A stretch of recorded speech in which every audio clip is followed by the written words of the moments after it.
Welcome to the show, ladies and gentlemen. My name is Josh Shanks. Welcome to the CourtSideHeat podcast. And yes,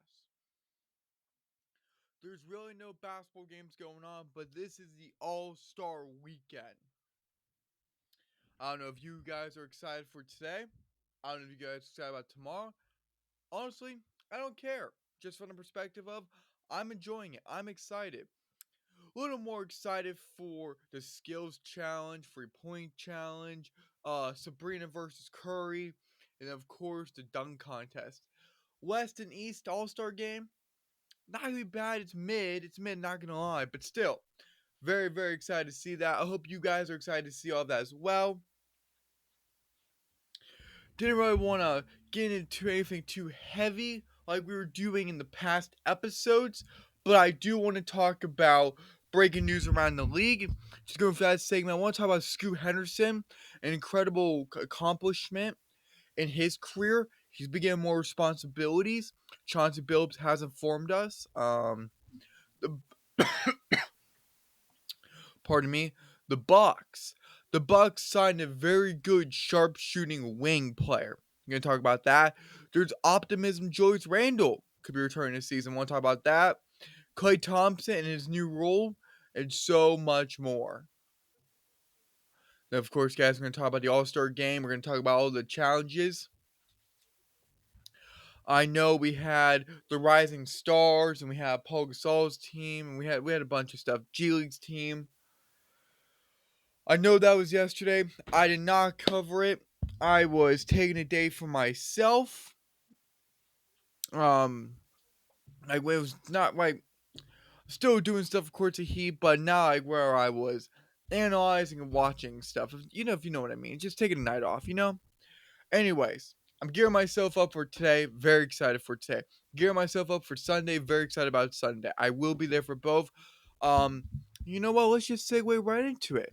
I'm going to be posting on X, formerly known as Twitter. Come on. Hit me up. Let's have some conversations. Join the fun over on X. Courtside Heat on X. Courtside Heat NBA on Instagram. Courtside Heat for TikTok and for Facebook. But as I say this every episode, I'm very, very active on X, just much easier. Plus, when you're not the most deleted app in 2023, that helps. I was reading somewhere Instagram was like the most deleted app.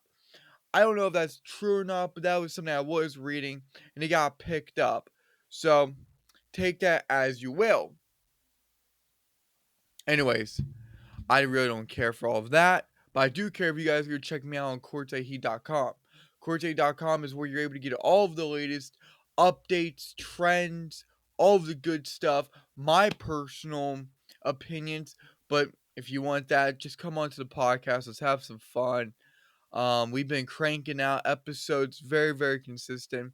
So very, very excited since we took that break since October of 23. Now that I've just wasted you guys' time on 4 minutes of just going through and shilling for my podcast and socials, let's jump right into this. This is it, ladies and gentlemen. I am very, very excited about all of this. It's going to be more of a relaxed podcast. I believe we need to start this up any way we can. Let's give the young buck.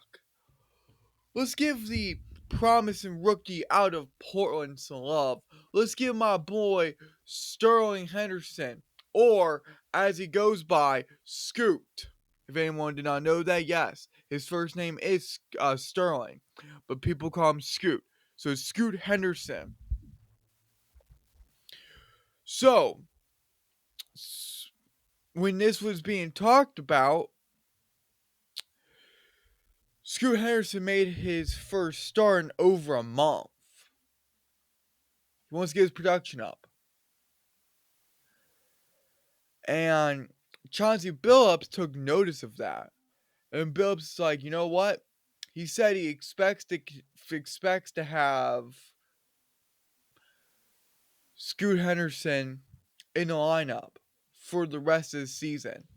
Billups said that Henderson improved enough during his rookie season that he's earned the Blazers' starting point guard role. before playing his game on Thursday, which was against the Timberwolves. He previously started in 15 of the 42 games. Very, very cool thing for Scoot Henderson. I know it started rough. Like, it could have not started any worse. Like, he had the worst plus minus in NBA history. Was that all his fault? No. But I'm finally happy that the rookie's putting together. He's finally saw. And I know that people are looking for more than his shooting splits being under 40% in the field goal percentage category and 3-point percentage category. But in 27 minutes, him getting 13 points, 3 rebounds, and almost 5 assists and almost one steal, that's not bad. So, as much as it's pains like, oh, it's really not that good, still not bad. And you gotta remember, he's showing glimpses. He really is showing glimpses. I know he's been consistent, but I really do believe that this is good for him. The Blazers really don't have anything to play for. They're one of the worst teams in the entire league, 14th in their conference, the Western Conference. They're 15 and 39. Trust me. Them and the Spurs, they're not getting anywhere fast. So I'm happy. I'm happy for Scoot Henderson. Why not experiment? Why not pick his brains? And why not put him in those types of scenarios where he's not facing bench players, but if you want to be the franchise player, he's got to face starters. So he's facing the big boys. And their next game doesn't come up till this upcoming Friday, 8 p.m. against the Denver Nuggets as a home game. They're going to have like 3 home games from Friday to Tuesday. Goes Nuggets, Hornets, then Heat. So it's gonna be a tough stretch. 2 of the 3 will be, but the way that the Blazers been playing, gonna be a tough stretch all the way around. But for Henderson, quit being inconsistent, put in the work, and now you're starting to get that reward, and you gotta keep that reward. You gotta keep that momentum going because Billups is seeing something in you. And he's a former player, so he wants to see players succeed, especially rookies. And it hasn't been easy for Henderson. He's been put through the grind, he's been put through the ringer. And I'm happy for him. I really am. I've been trying to keep up with his career, at least his rookie season, the best of my abilities as I've done for other rookies like the Thompson twins, Victor Wembanyama, Brandon Miller. Even Marcus Sasser's a guy I've been keeping up with.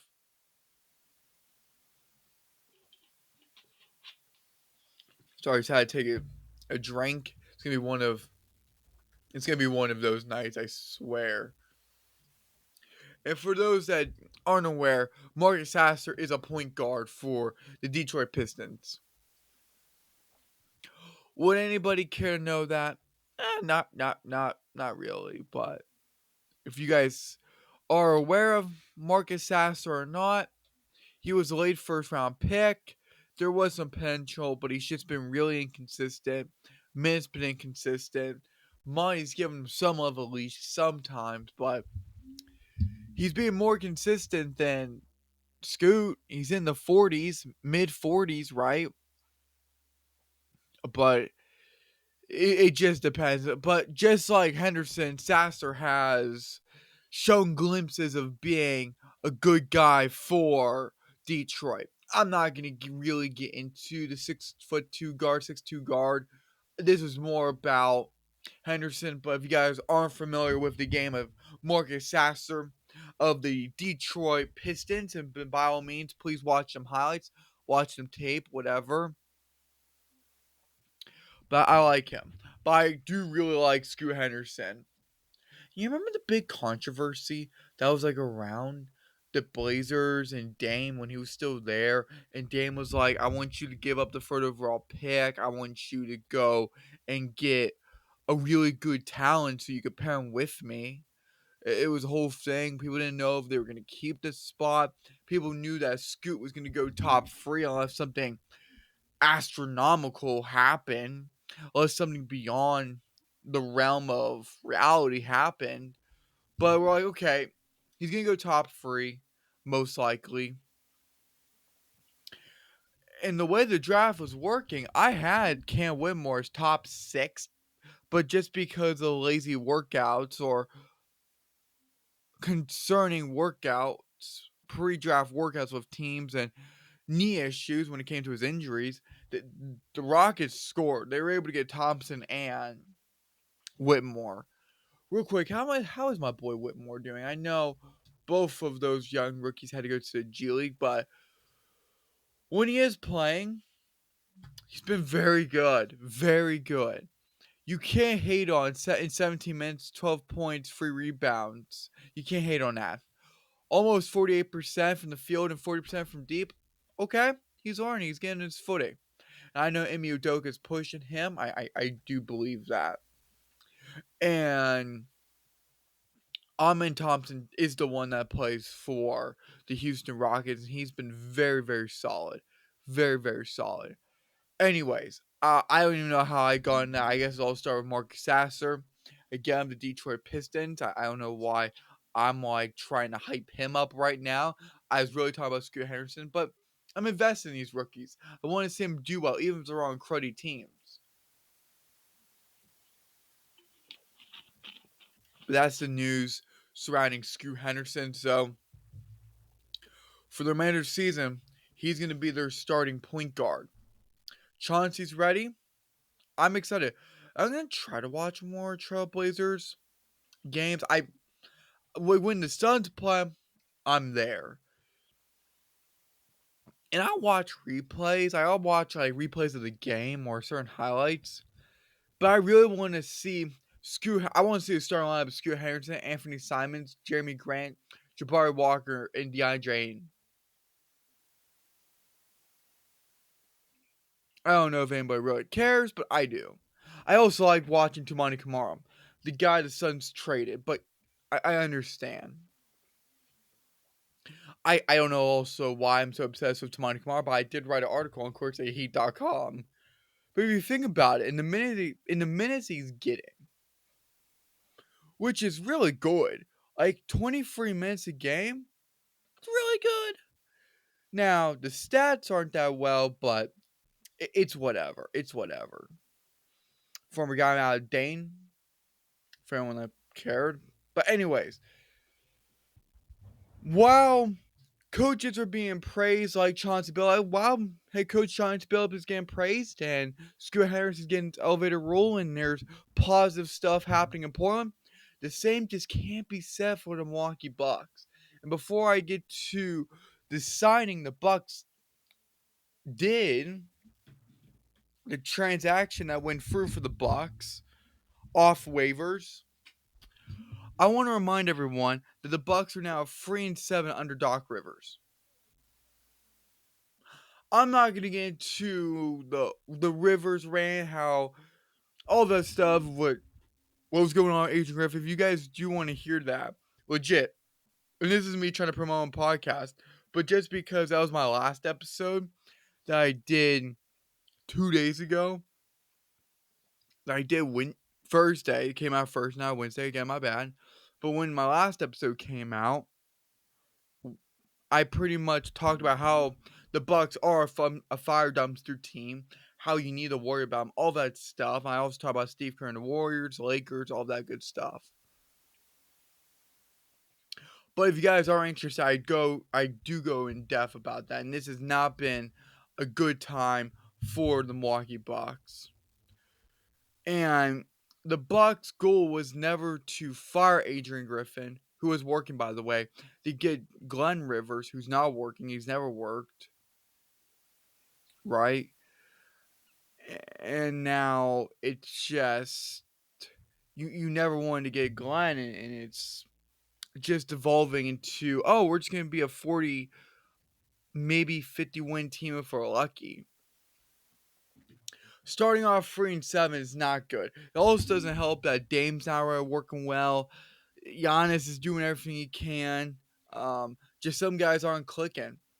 If it's not a Giannis problem, then it's gonna be Dame's problem. If it's not his problem, then it's gonna be Lopez. Like, you understand where I'm going with this, but the Bucks right now, they're third. I don't know. They're 35-21. Like, I know they have a 1.5 game lead over the Knicks and a 2 game lead over the 76ers, but that could be flipped around. You're talking about a 2 game difference, really. So they really could be teetering. If you want to take that one step forward, they're only 4 games ahead of the Pacers. And really 4.5 from the Heat and the Magic. So there's really no breathing room. You gotta come out of this All-Star break firing away. If you can't beat the Timberwolves, you gotta beat the 76ers. There's critical matchups coming up, like the one with the 76ers. Then I'm trying to see here. I know they played the 76ers, yeah, 2 more times from all on their schedule. Sunday, Feb 25th, and March 14th. That's it. But you gotta start putting the pedal to the metal. Do they play New York anymore? No. I'm looking at their schedule. So you really can't redeem yourselves. I don't know if they won that or tied. I don't know how many games they played. Doesn't matter. All that matters is that if you keep losing, you're 3-7 your last 10. And if you keep going down, well, you're going to have teams like the Knicks and 76ers and Pacers and Heat. They're just going to start pulling in, and now they're going to take you to the depths of darkness, really. If we're being honest, right? No, so that's where we're at. And since we're talking about the Bucks, let's just talk about it now. The Milwaukee Bucks are signing sharpshooting wing Danilo Gallinari for the remainder of the season. This one is actually really good because he's a veteran forward. I don't hate that at all. In fact, I like that he got the 35-year-old. He was having a lot of interest. I know there were several teams. I know the Bucks were one of them. I know the Clippers were one of them. Very interesting. There were publications coming out of LA that said that they should have, that the Lakers should have brought him in. Yeah, Sports Illustrated, Lakers News, LA Snooze is on another big name biomarket signing. So there are team-based sites that are saying, well, we missed out on that. I'm okay with the Clippers not getting him just because I don't know how much of a difference he really would have made. For the Bucks, it makes great sense, actually. It does. Because this is a guy that can actually shoot. He's a little, I don't want to say like is he versatile? Like he isn't a scorer. Like it's a downgrade to what he used to be because when he used to be with the Clippers and Nuggets, right? He was that guy. Not so much. But then again, his minutes have decreased. He's decreased. He's also have down years, right? So is this good? I think it is. Let's be honest. Is he kind of is he underrated? People are like, oh, is he underrated? I don't think he is. He had a 6 great productive seasons. Oh wow, that doesn't make sense. 6 productive seasons with Denver, but he's just always dealt with injuries. Good news is that he is a big time shooter. He can show for big time moments, right? So are the Bucks looking for that? Yeah, especially if you have other guys that are struggling. And this is even post him tearing his ACL. Like I really do believe that he could be versatile. Like he could shoot the free ball. He could post the man up. Um, Mid range isn't bad. Like he get hit at different levels of the court. I'm not talking Curry range. I'm not talking anything about that. But his size is also unique. especially for the position that he plays. So it's not bad. I'm trying to go for everything in my mind. So if I'm stuttering or stopping and starting, sorry, that's not my intent. I'm just going through working in my brain because this is the first time, one of the first times today. And when I was putting the script together of what I want to talk about, of okay, what can it actually be? So I'm just trying to break it down in my head. I'm drinking some Sprite right now, lemon lime soda for anyone that cares. I believe I have an addiction to soda. That's okay. I work out 6 days a week. We're all good. But so Gallinari, he's not bad, but he's not what he used to be like in his quote unquote prime. But he's also 35. It's like Kyle Lowry has fallen off. Well, he's also 37. So why criticize him for falling off and being worthless? Not taking away what he's done, especially in his prime years of being with the Raptors. Yeah, being with the Raptors. I was gonna say the Rockets, but that's like when you start growing in. I was on like at the back end, and he just joined the Raptors, right? So it is what it is. Now he's a member for the 76ers. Right. Anyways. That's where we're at with Danilo Gallinari. He's there. I want to see something real quick. I'm gonna go to the roster on ESPN.com because I love to see if they added him in there yet. They should have. I want to see where they have where he's gonna be at, just on the depth chart.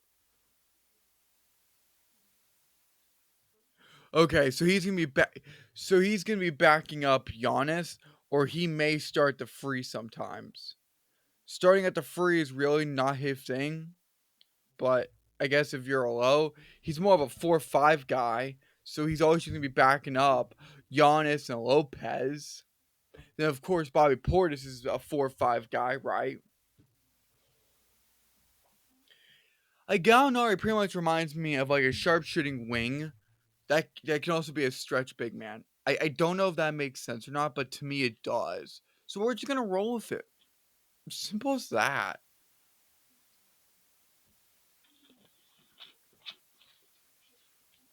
You know, I'm gonna take a break from the soda. I not to go all ADHD on y'all, but man, it's starting to burn my chest. Yeah, I'm gonna take a break on that soda.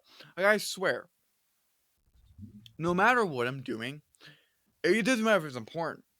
I just get distracted.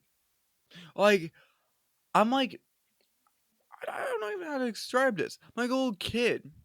Like 1 minute I'm playing with something that doesn't make noise, but the second something makes noise, I have to have that attention. I need to go put my attention into that. I don't know why. Makes no sense to me.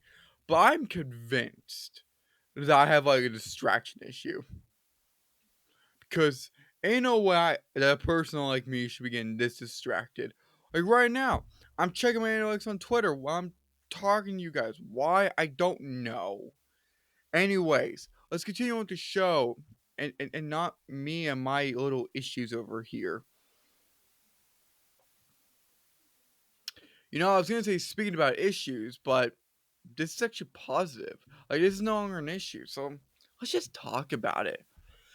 My man, Big J, Julius Randle. I don't even know if Big J is his nickname. It's probably not.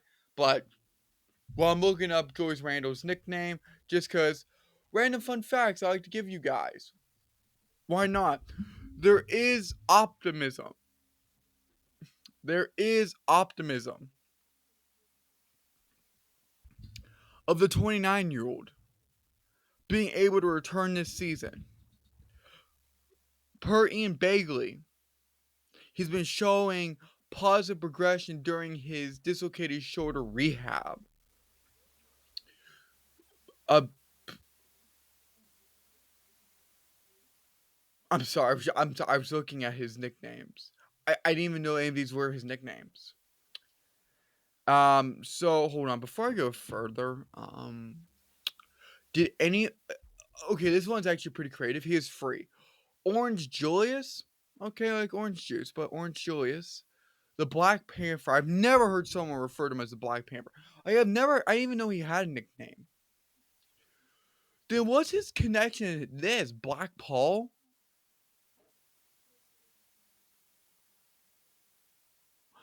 Paul Gasol is like when he played on the Lakers. Because I know him and Kobe played together, I believe. Okay, I'm pretty sure. Like, if anything, he'll be called like the Black Panther. Like that just like Julius Black Panther Randle. That sounds a lot better than Julius or Orange Julius or Julius Black Paul Randle. Um, hold on, I have to look at stats because why have a feeling that Black Paul was like like his nickname for Paul Gasol. Yeah, he started his career in 2014-15 with the Lakers. Yeah, he got to be with Kobe for 4 years. Hold on, I gotta look this. Why is Julius Randle's nickname the Black Paul?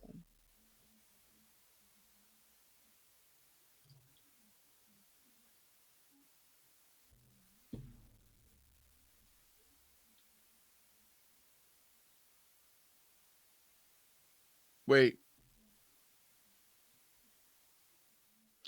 Oh, wait a minute. Okay, so an article by Complex came out in 2014. The title is Kobe Bryant's nicknames for his no-name teammates. You're not the only one who can't remember Kobe's new teammates. Neither can Kobe. Okay, hold on. Uh, Keith Appling? Oh, I don't even know who you are, brother. Carlos Boozer? But is this Kobe called him Carlos Loser? That's actually kind of funny. Jordan Clarkson was Clarkson. Never acknowledged him by his real name. Where? So wait a minute. Did this all start with Kobe? Because he saw Kobe called Jeremy Lin two claps. Hands extended, asking for ball.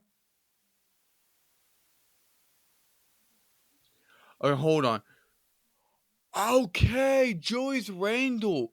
So when he was 19,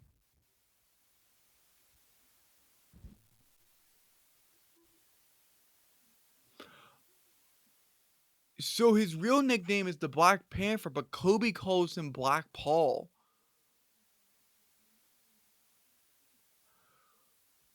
Then there's a quote. I don't know if these quotes are real, but Complex had two quotes. This one from Julius Randle. Want to get something to eat after practice, Kobe. I guess this is Kobe looking away or something. Looks away.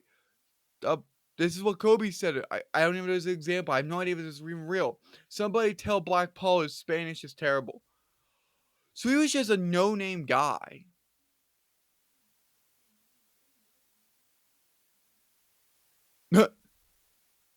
Wait, Nick Young? Kobe Kobe calls Nick Young, quote, the ball hog who keeps playing fancy. Wow, okay. So this all started with Kobe Bryant. Okay. See, I knew this had to be centered around Kobe some way. And I'm sorry that I went off on that, but isn't that interesting? Like, Kobe Bryant's like, you know what? You're no name. And back then he was no name. Especially like 2014. He only played a game. Then he played 81 the following season. But like I know like Paul Gasol, similar positions, if not the exact same positions, is blank in my mind right now. My apologies. But what's the connection? Why did Kobe call him Black Paul? I guess maybe maybe Randall reminded him. I'm gonna have to Google search it on my own because Kobe was wild if he didn't like you. No, Nick Young's, where it was like something like the ball hog who always has to be fancy or something. It was something like that. That's what Kobe called him. No wonder why his teammates always look so depressed. I would be too. Like poor Jordan Clarkson. I guess Kobe would never refer to him like by his first name. It was always just Clarkson. He didn't even get a cool nickname. Also, how do you go from being like your NBA nickname being the Black Panther, which is so cool, to Black Paul? Was that supposed to be like an insult? I have a feeling that Kobe was trying to insult him. Which should Paul Gasol feel insulted? Why am I more confused than when I start? Like, sure, some doors were open and answered, but this is just confusing the heck out of me. Anyways, the more you know. Okay, we had a brief segue of the more you know Courts of Heat edition, but hey, there's some fun facts. So if you got friends, or if you don't have any friends, tell your family. And if you have family, go talk to a random stranger or social media. You do you. Sorry, and tell them about hey, Joyce Randall's nickname is the Black Paul. People are gonna ask why. Yeah, that one scratches my head, but of course, when sometimes a deal with Kobe, you just like if you're playing with Kobe, you do know the nicknames start because of Kobe. Just how it was. Anyways, um, but there is optimism. Julius Randle being able to return to the season again. Ian Bagley was talking about that he was showing positive progression throughout his shoulder rehab. I'm hoping he can, because I really want to see this lineup. I really want to see this lineup of Jalen Brunson, Dante DiVincenzo, OJ Anunoby, Bojan Dodanovic, and Julius Randle. I want to see that so bad.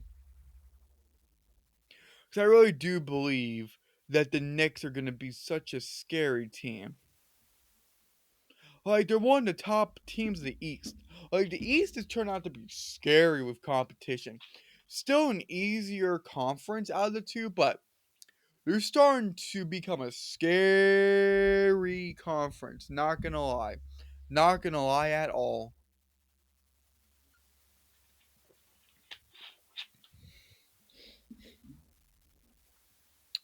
Man, I really do want to see it next.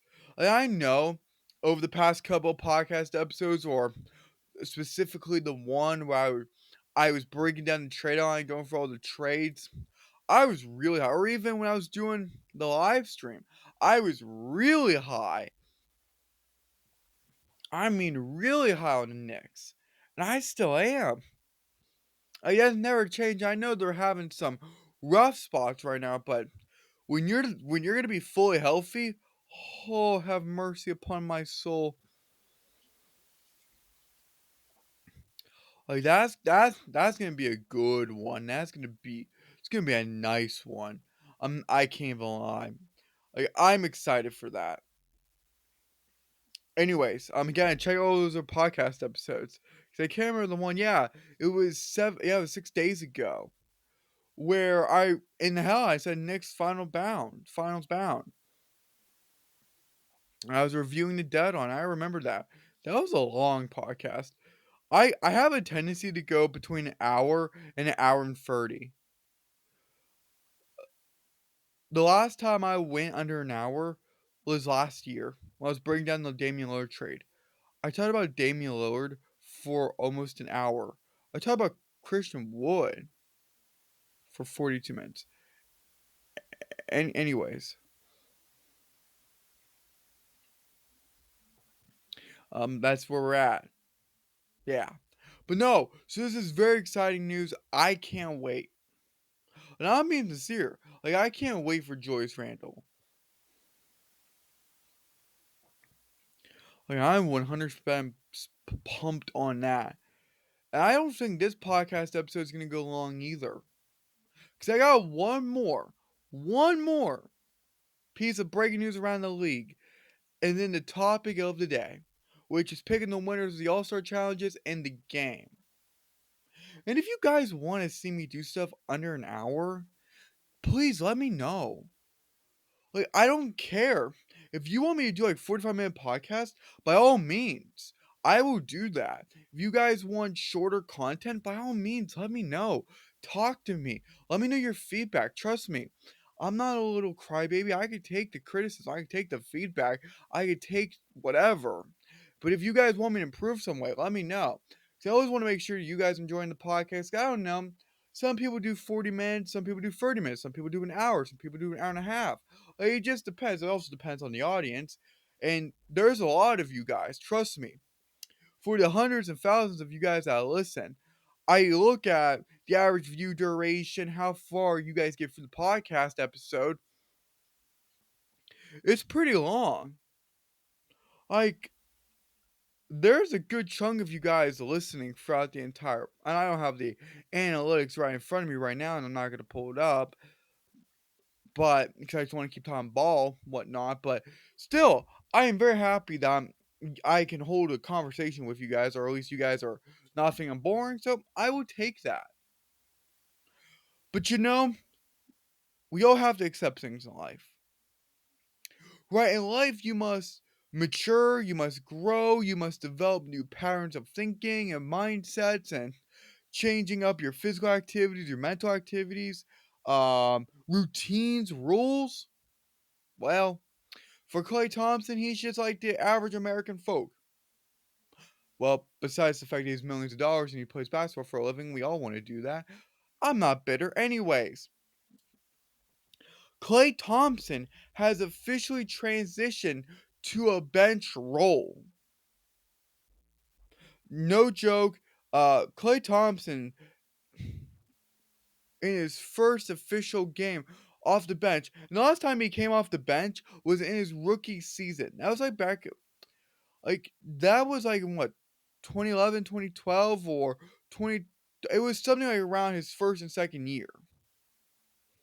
Very incredible. When I saw it, I was like, really? He's definitely playing like an inconsistent rookie, but really. But when he came off the bench in 28 minutes, 35 points, 13 of 22 from the field, 6 rebounds, 2 assists. Like, I cannot hate on that. That's very respectable. Can't hate on that at all. So, Steve Kerr said that this was not going to be permanent, but he just wants to spark a fire to his team. And Klay Thompson's understanding that. Is he wanting all of that? No, but it is what it is. He's just going to have to accept it, right? Hurts, not what you want to hear, but then again, you really can't control it. And this has led Klay to believe that he's Manu Ginobili. Manu Ginobili. Thank you. Sorry. I have a hard time. You guys will find out. I always struggle with at least 1 to 2 names per episode.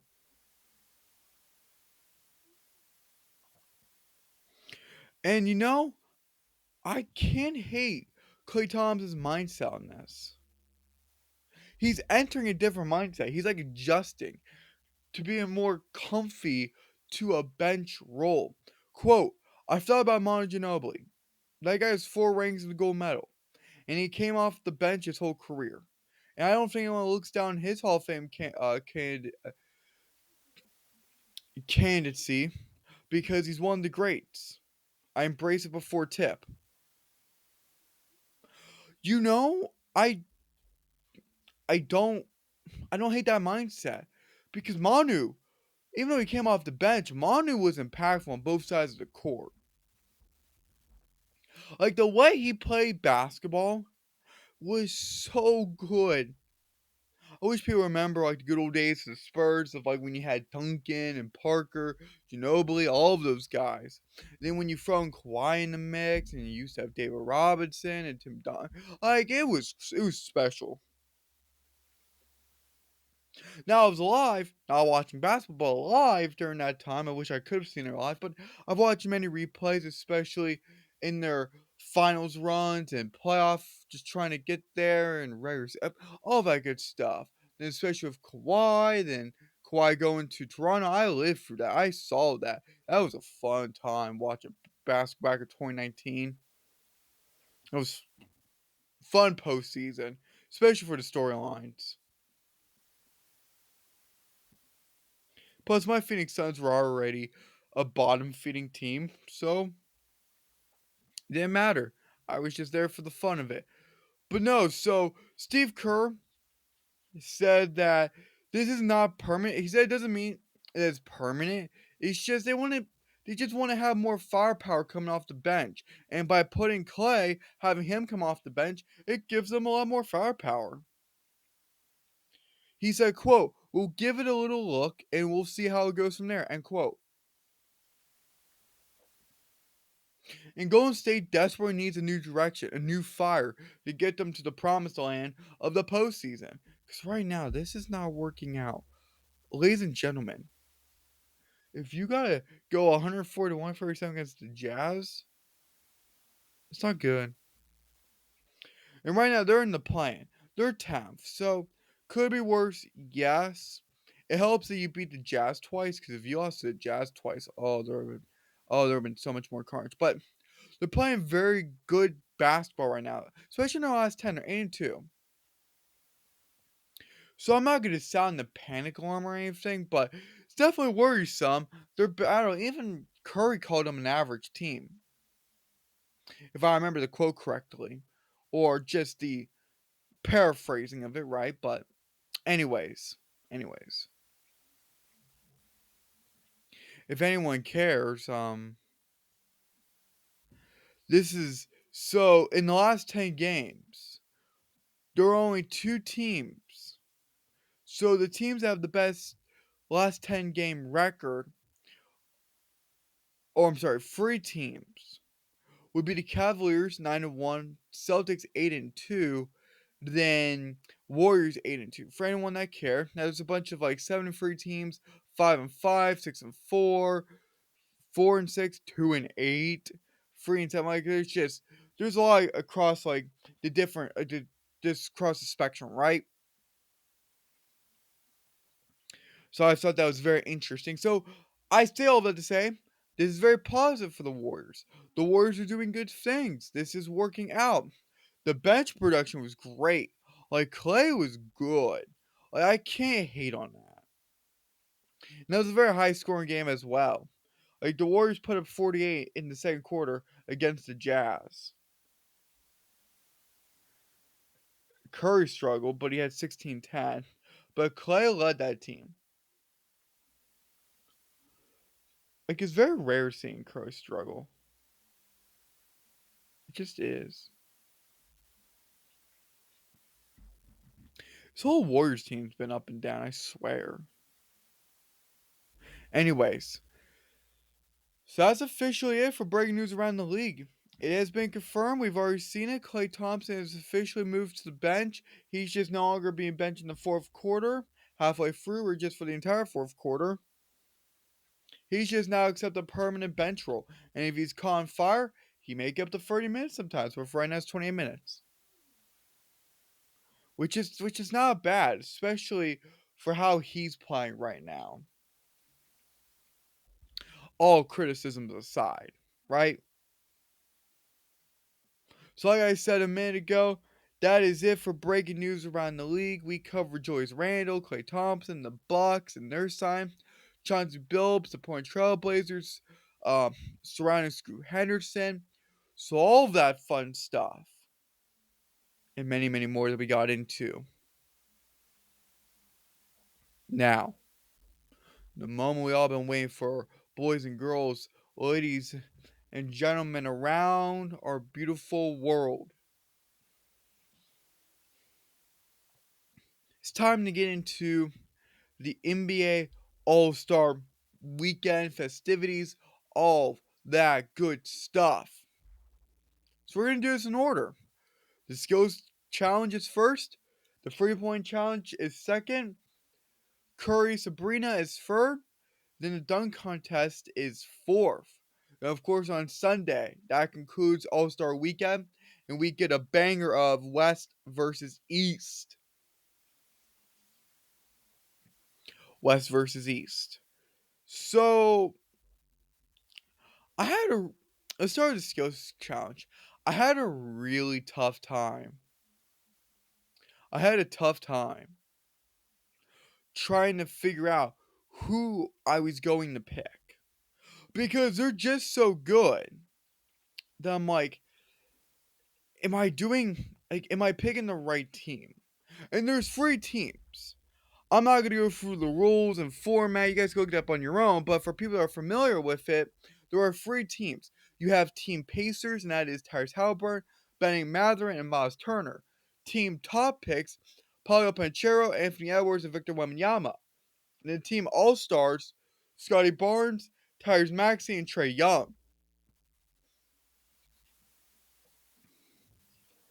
Like, who we got?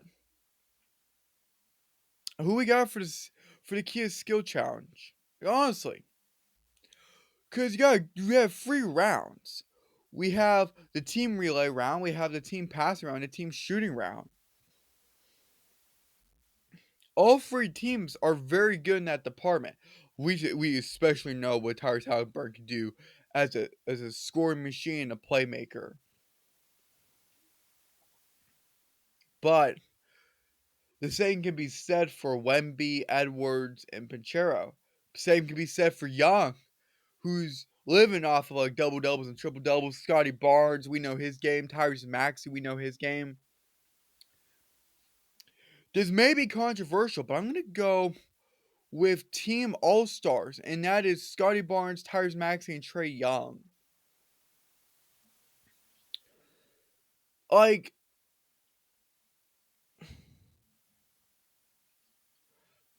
and I know that may be a little controversial, but like when you're like, there's gonna be 30 seconds to amass points, and you gotta pass it with an outlet pass, a bounce pass, a chest pass, and there's like all these different points, like 2, 4, 6, all that stuff. But then you're like, well, how about team relay?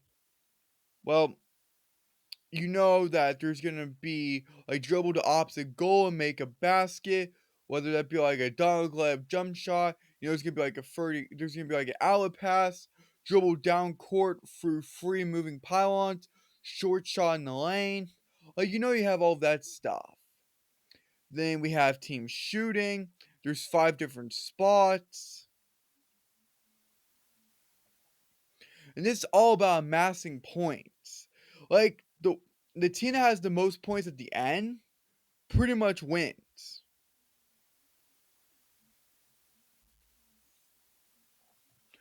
And that's why I'm going with Team All Stars. I know it's controversial. I know it's a little different, but I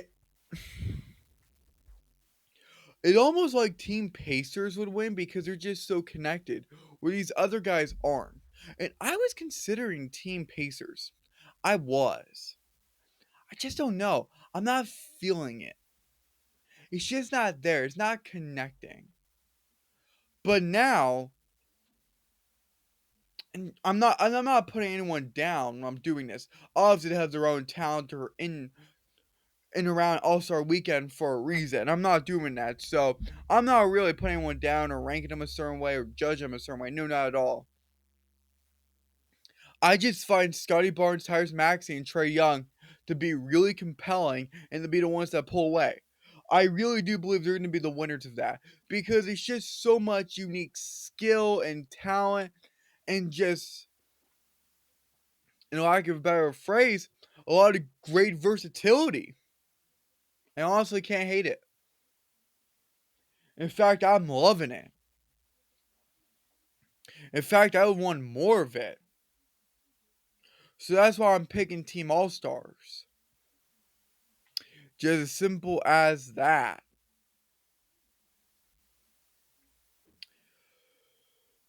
This one, it's not really controversial, Well, maybe to some it will be, but for me, not so much. And that's the 2024 Star Free Point Contest.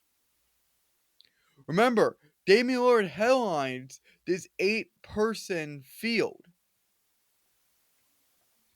because he's the defending champ. And you're like, well, wait, why wouldn't you take the defending champ? Here are the other 7 contestants, excluding the defending champ, of course. Malik Beasley, Jalen Brunson, Tyrese Halliburton, Larry Markkinen, Don Mitchell, Anthony Towns, and Trae Young. Um, he's shooting 29% from deep to start 2024. Like, he's not been good. He's been very inconsistent. He's just not been looking like Dame time. Like, he's not looking at his watch and cashing it in. He's just not really there. He's not hitting him like he used to. So I don't think he's gonna win. Malik Beasley's not on the same level as Trae Young and Halliburton and Brunson. Donovan Mitchell's interesting. He may get past the first round. I just don't see him taking it. Larry Markkinen's interesting, but I think Anthony Towns would beat out Larry Markkinen. I don't want to snub Markkinen, but I really can't see him beating out. Like, in my mind, it's either going to be Tyrese Halliburton or Jalen Brunson winning the 3-point challenge. The 3-point competition is either going to go to Brunson or Halliburton. They're to me, they've just been lights out. They're lights out. They've been on a tear recently. They've just been explosive, to say the least.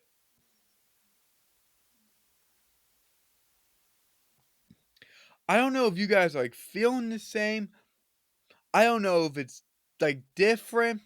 All I know is that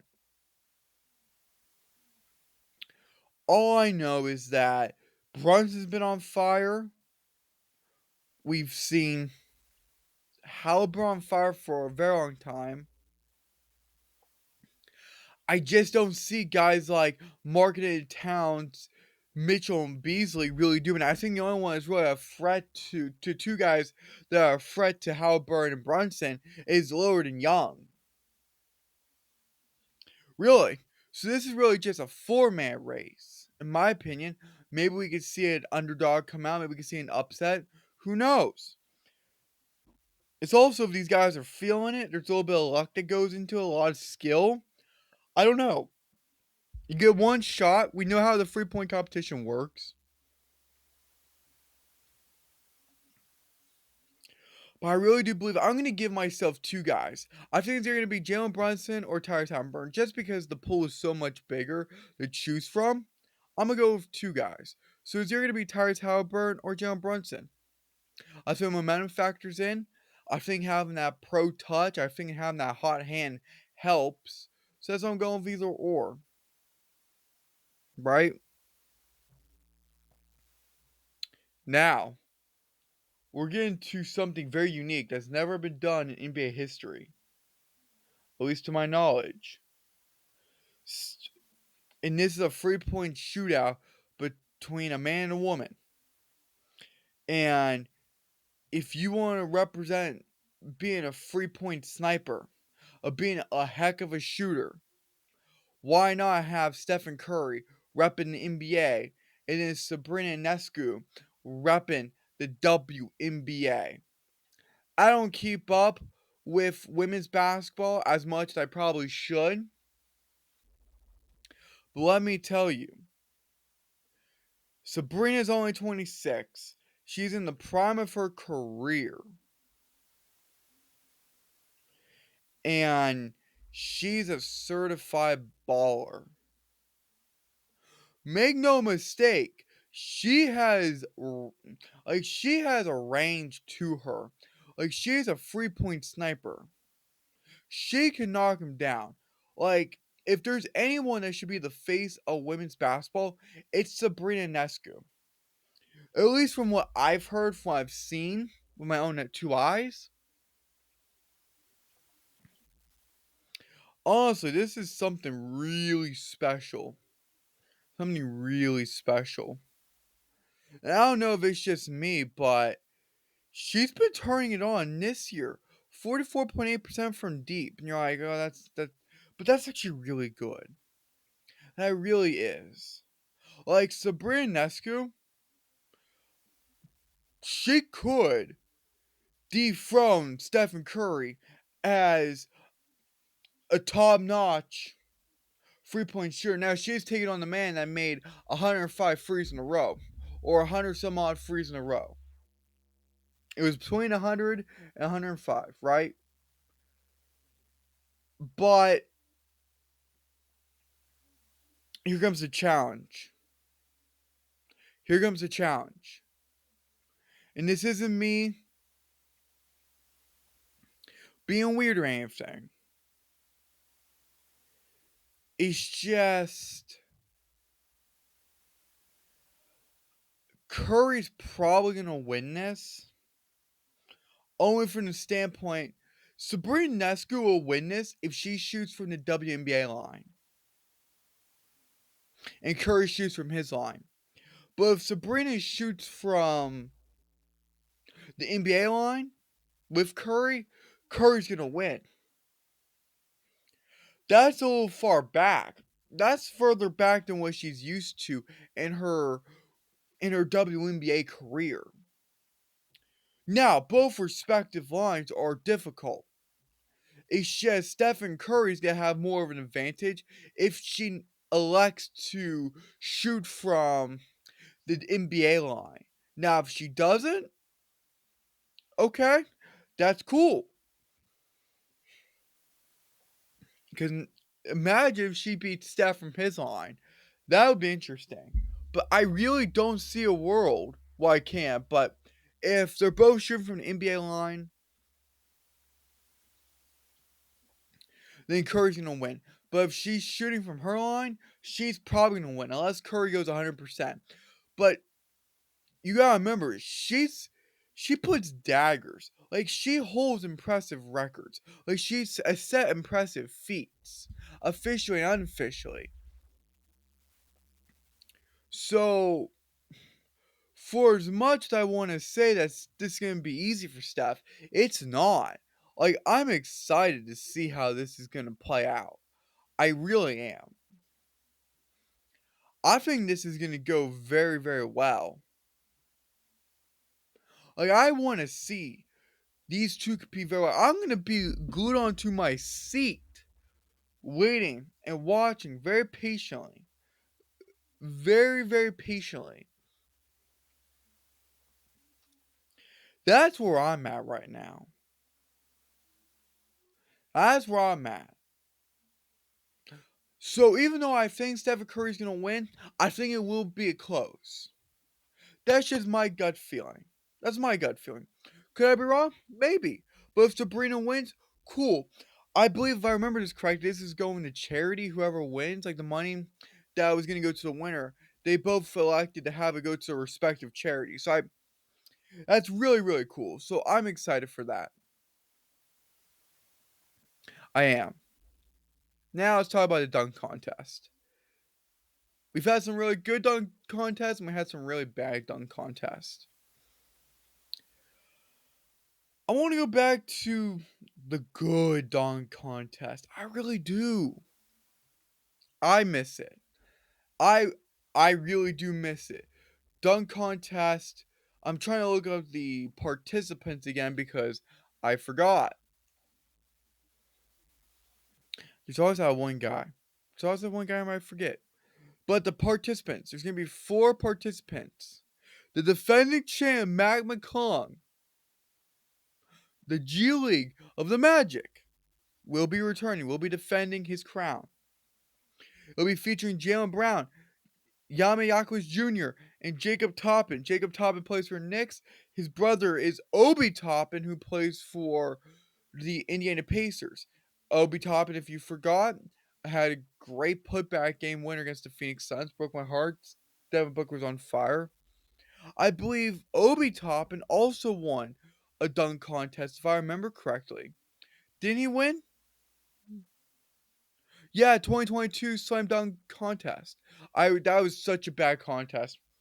I was fuming. I was sick. I was watching replay. It was bad. I said to my DVR, it was just bad, man. I watched that several times. But man, Yami Marquez Jr., he can throw down the heat. See what I did there? Because he plays for the Heat. The Celtics, very own Jalen Brunson, he can throw it down. Is he as impressive? Maybe, maybe not. Jacob Toppin, he's gonna be a real underdog. Like, people don't realize, but Jacob Toppin can throw it down. He was accepted in, like Jacob Toppin can go. Like, he can throw down some nasty dunks. That's just like that's not me trying to hype him up to hype him up, but you should see him or not. I know he's only played 5 games for Knicks and he's really not that impressive, but hey, Mac McClung is pretty much a nobody in the NBA. He can't play at NBA level for many reasons, but he works. Works very well in the G League, and he's a phenomenal dunker. And I still have to say is that the two don't blend. So Jacob Toppin, personally, could give Mac McClung a run for his money. And who's gonna be winning this? Mac McClung. Because McClung, yes, while he's in the G League, has different priorities. Like, this is his time to show out, be put in front of hundreds of thousands of people, maybe even millions. Like, this is his time to shine. Jalen Brown, Yami Yaquis Jr., Jacob Toppin, they haven't been in this moment before. They haven't been in this type of contest. It's different with the judges. It's different with these rules and formats and how it goes, how impressive you want to get. I think Mac McClung is going to have a repeat. I think Mac McClung is going to go back to back. I think he's going to throw in the hammer. I think he's going to sprinkle in his magic. See what I did? I think he's going to be impressive. I think we're going to see innovative, creative dunks. I think we're going to see it from all four competitors, not just McClung. I think we're going to see it from Toppin, Yaquez, and Brown. Honestly, everyone. But I think he's going to defend his crown. I'm going to give it to McClung. Like, I like McClung. He was throwing down some sick dunks last year. I want to see it again. So I am going with him. Mac McClung, put it in the bucket. We are going with him. Uh, so that's just very, very easy. Then lastly, we're done with Saturday. Let's get to Sunday real quick. East versus West. Back to its traditional framework, if you will. This is actually easy. The West is going to beat the East. I don't know if it's going to be easy. I don't know if it's going to be difficult. I don't know if they're going to obliterate him or it's going to come down to the final shot. But you got West Conference starters like LeBron James, Kevin Durant, Nikola Jokic, Luka Doncic, Shai Alexander. That alone is crazy. That alone is crazy. And then you got Western Conference reserves like Big Cat, the Claw, Kawhi Leonard, PG-13, Paul George, Ant-Man. You got AD, the Brow, Steph, the Chef Curry, and my man D Book. Man, how are you going to stop them? The East is good, but Joel beats out, right? So then you're really just rocking it with his replacement, Giannis, Antetokounmpo, Jason Tatum, Tyrese Halliburton, Damian Lillard. Then the reserves are Bama Ba, Picardo, Jalen Brown, Jalen Brunson, Tyrese Maxey, Donovan Mitchell, and then no Julius Randle. So guys were ruled out. Also, Kawhi Leonard may not play for the West just due to his shoulder. Abductor, I believe, if I remember correctly. But anyways, even if you eliminate those guys, the West is just too powerful. The West is too powerful. I think Team LeBron. I think the West is just gonna win. I think Giannis is gonna go down. You got D Book, Red Hot D Book. Okay, okay. You're adding Doncic. You're adding Shea, SGA, Durant, or some people refer to him as Durantula, Jokic, the Joker, James. Like, come on. This is easy. This is easy. Now, sure, is the All Star game boring? Yes, but still,